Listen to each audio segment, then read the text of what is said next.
Again, Shabbat Shalom, everyone. Last week,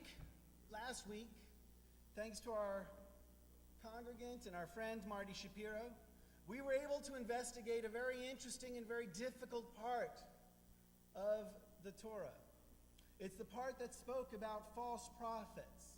It's the part that said how we can identify a false prophet and then what we must do to a false prophet. And in the course of his drasha, what Marty pointed out was that by the Torah's standards, Jesus was a false prophet, for the things that he had predicted did not come true. Now I want to share with you, according to rabbinic texts, according to the Talmud, Marty's absolutely correct, that one of the debates that was going on in the Jewish community going back 2,000 years was whether or not Jesus was in fact a true prophet.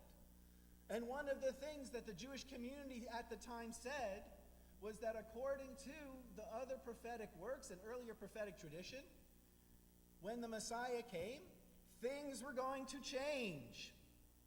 And guess what happened when Jesus came? From their point of view, didn't change. So from that very strict understanding of the Torah's text and from rabbinic tradition, can understand the issue of Jesus and why in the eyes of Jewish tradition he might be considered a false prophet. However, Marty's talk also got me thinking not just of false prophets and true prophets, but got me thinking, what is a false religion? Forget false prophet. Let's move past that even, as interesting as a question as that is. Let's ask ourselves, what's a false religion? Or to put it in the positive, what constitutes a true religion? In the world in which we live in right now, shrunk so much by technology, we encounter so many different religious traditions. And in that small world, those religious traditions come into conflict. And not only do we have religious traditions that are in conflict, but we also have a world in which our minds have been expanded and challenged by the Enlightenment and by the role of rational thought within the marketplace of ideas that challenges our understanding of who we are and of our religious traditions. Such that if we are to play in this particular marketplace, it bears us to consider asking this question. As religions come into conflict, what actually constitutes a true religion? There are a number of different criteria that we might consider.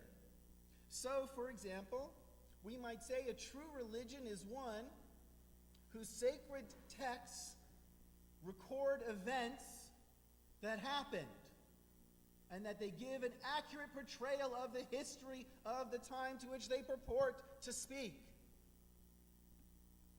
I would share that if that is our criteria, all religious traditions are in deep trouble. They are all in deep trouble because through science, archaeology, and history, if we read those texts literally, it is a challenge and it is difficult to hold on to them as speaking the literal truth of the historical events that they purport to describe. I am, however, of the opinion that such texts were never meant to be read literally. But it is one standard that people may hold, fair enough. We might hold a true religion being based upon true beliefs, that the different beliefs articulated about all the different subjects that the religious tradition holds, that those beliefs, if they can be measured and stand up to scrutiny, that is a true religious tradition. Of course, the problem with that is so many of the different religious traditions hold beliefs that cannot be verified. The most obvious one, as far as I'm concerned, that does incorporate all the monotheistic traditions, as well as several other traditions, is that of life after death. Not verifiable. So if we're going to articulate that that is what makes a true religious tradition, it is hard to hold it based upon beliefs for which we can only assert, but cannot offer up any proof. Basil Pascal, the 17th century thinker, offered up another way of understanding how to judge whether a religious tradition is true. He said that a religious tradition is true if its teachings about the hiddenness of God begin explaining that very mystery. Which is to say, he looked around the world and he did not see God evident. You couldn't just point to God. And so he said a true religious tradition is one that acknowledges this and seeks to address this question. And he also offered that a true religious tradition should articulate why there is human misery in this world. And finally, true religious tradition would talk about how to know this hidden God and how to overcome human misery. Interesting criteria all with their own challenges and issues. And as I began studying this week's Torah portion, began reflecting upon and had an echo of what a teacher, a very radical teacher of mine once taught me about the real way, he said, the real way of knowing whether a religious tradition should be considered a true religion. And as I began remembering vaguely what it is, the lesson that he taught, studying this week's Torah portion, my eyes fell upon the mitzvah, the commandment that we have in this week's Torah portion, to shoo away the mother bird before taking its eggs or hatchlings. And that there was a reward. There was a reward for this. That if one did this particular mitzvah, if one showed this kind of compassion, that one would live long in the land that the Lord was giving to the Israelites. And then I remembered that that is one of only two commandments. One of only two commandments that the Torah specifies with such a reward. And that the other one we find in the Ten Commandments, the fifth of those commandments, that you shall honor your mother and father so that you may live long in the land that the Lord your God is giving you. These two commandments are the only ones that have such explicit reward associated with them. And there they are, talking about acts of kindness, talking about acts of chesed and honor towards our parents and towards the things around us.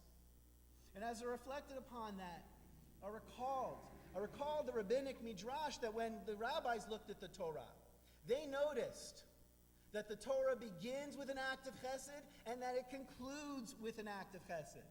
That at the very beginning of the Torah, the act of chesed with which the Torah begins is that of God clothing Adam and Eve. And that the act of chesed that God performs at the very end of the Torah is that of seeing to Moses' burial.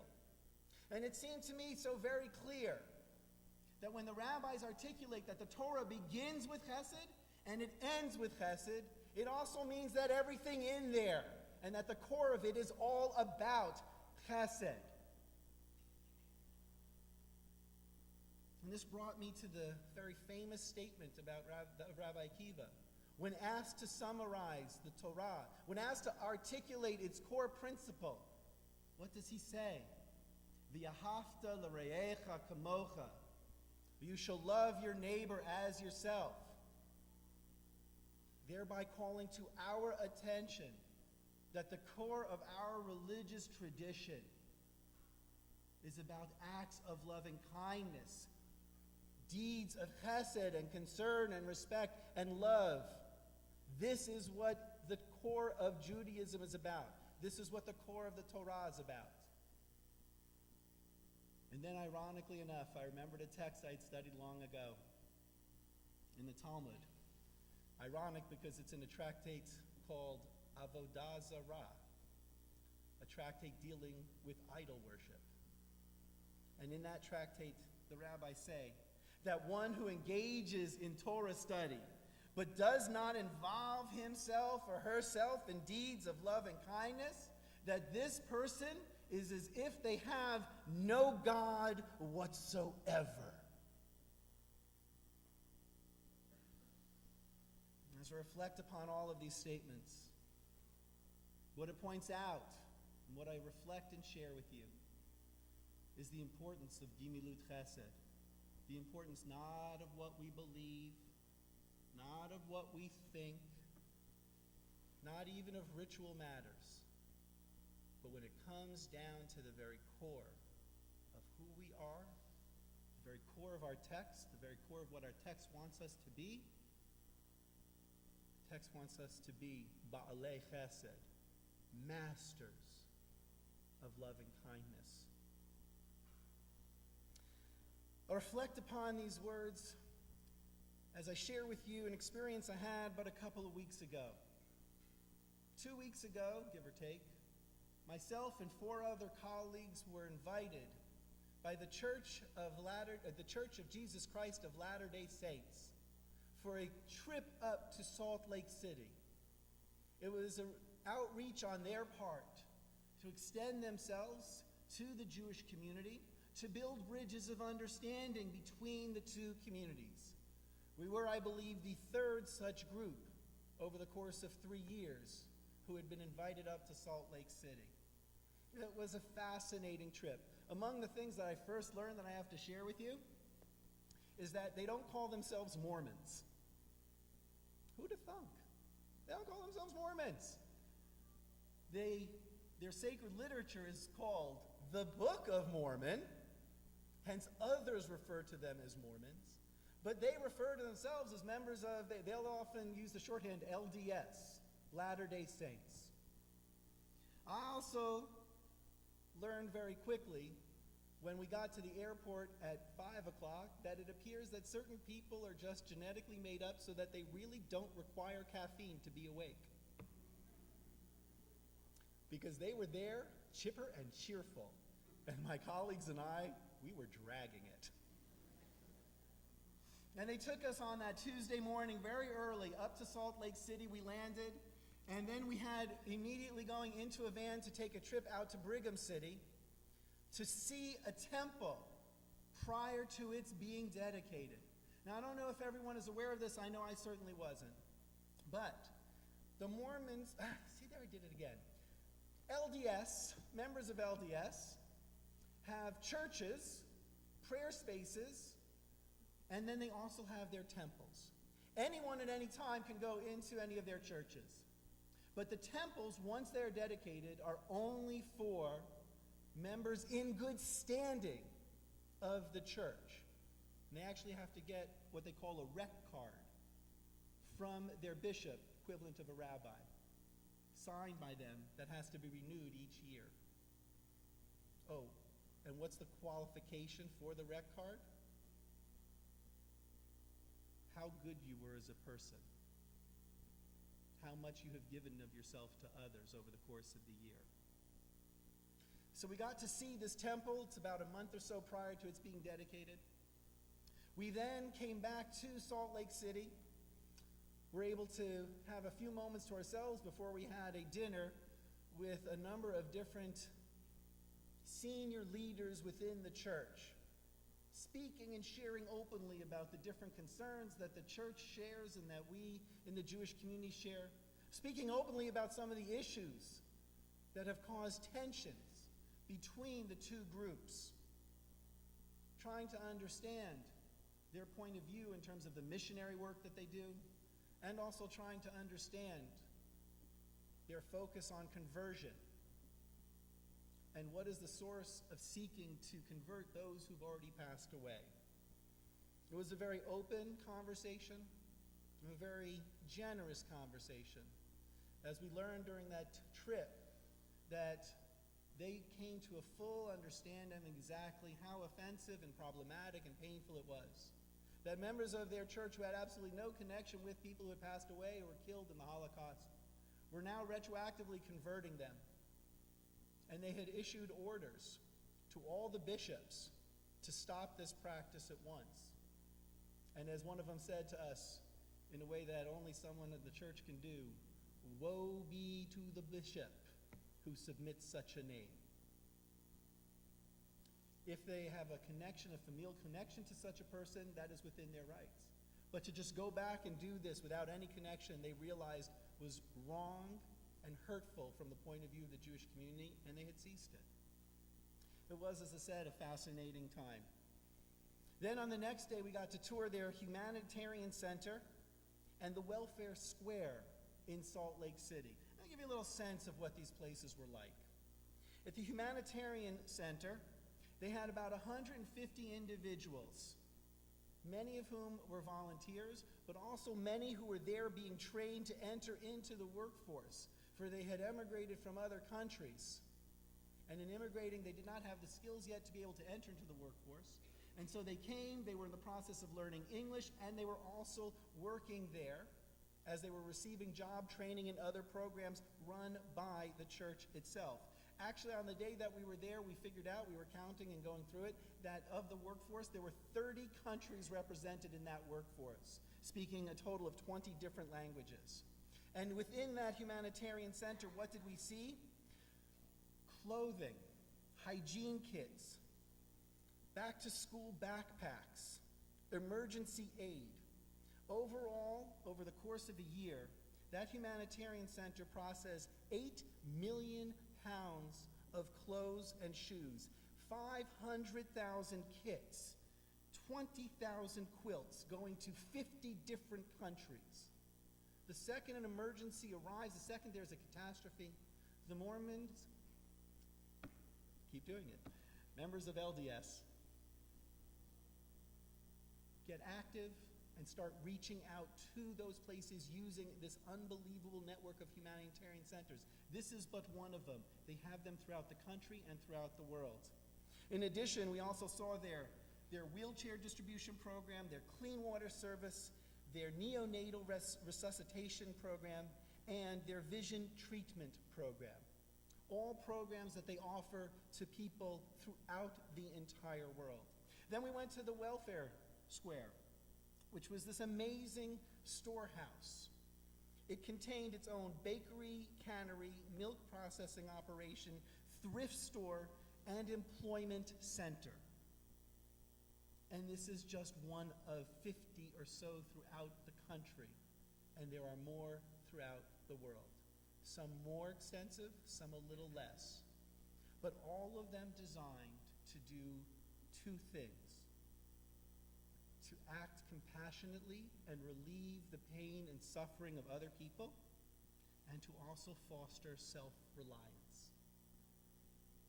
They did this on a scale that left myself and my colleagues stunned. It was jaw-dropping. It was amazing. What we saw there in their activities was how people reach out to and act with loving kindness towards others. And on top of all of this, what truly amazed us was that the overwhelming number of people who we saw working there were all volunteers. They had very, very, very few paid professional staff. All of those operations are made possible and exist on the level that they exist because of the volunteer hours that the members of LDS put in. Now, my friends, I want to be clear, for we did, as I said, had very open and honest conversations. Do members of the Church of Jesus Christ of Latter-day Saints hold some odd beliefs from my perspective? The answer is yes. Do they have some quirky practices? Absolutely. Do they have stances of significant social nature with which I disagree and disagree profoundly? Without doubt. And have they engaged in activities that I find problematic? No question about it. But I would point out to you that from their perspective, they have some of the same issues with us. Do we have some odd beliefs within Jewish tradition? Oh yeah. Right? Do we have some quirky practices? Some quirky ways of dressing? Please. I mean, we might be used to tzitzit hanging out of someone's shirt. But to anyone else outside the Jewish faith who doesn't have any concept of it, it looks kind of odd. Do we have stances with which they disagree? Certainly. And have we engaged in activities that they find problematic or that they question? Without a doubt. Without a doubt. But here's what I find to be the most important question. Do their beliefs foster a sense of love towards other human beings? Do their practices, does their learning engender within them a sense of obligation of reaching out to and being there for other people, irrespective of whether they are members of the church or not? The answer is unequivocally yes. Do they manifest Gimilut Chesed as a core value? Without doubt. Visiting the people in Salt Lake City and meeting the members from LDS was a powerful reminder. It's a powerful reminder to all of us of what makes for a true religion. We can focus on the beliefs, we can focus on the practices, we can focus on the policies. But at the end of the day, if all of that engenders love towards one's neighbor, then I'm comfortable saying that while I might disagree with those beliefs and practices and policies, while I may differ as to whether or not they are following a true prophet, there is no doubt in my mind that it is such actions that constitute a true religion. As we approach Rosh Hashanah, and as we begin considering for ourselves our own deeds over the past year, this is a good time for us to look at others, to look at their example, and to turn to our own lives and ask ourselves, have we acted with love and kindness over the past year? And is there what that we can do to ensure that our tradition too will always be seen, as I believe it is, a true religion? Shabbat Shalom, everyone.